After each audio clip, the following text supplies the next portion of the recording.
ஒவ்வொரு சோதனையும் உன் இயல்பில் பணிவை கொண்டு வருகிறது. நீ கிறிஸ்துவின் உருவத்திற்கு ஒவ்வொரு கணமும் மாறிக்கொண்டே இருக்கிறாய்.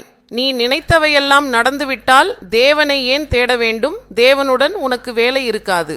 இன்னும் சில காரியங்கள் நிறைவேறாமல் இருக்கும் பொழுது நீ தேவனின் சந்நிதிக்கு வந்து முழங்கும், பிரார்த்தனை செய்வாய். தேவன் உன்னை இரக்கத்துடன் பார்க்க வேண்டும் என்று ஆசைப்படுவாய். அதனால தான் இந்த வலி உனக்கு. இது உனக்கு நல்லதற்காகவே. கடவுள் உன்னை வளைப்பார், ஆனால் உடைக்க மாட்டார்.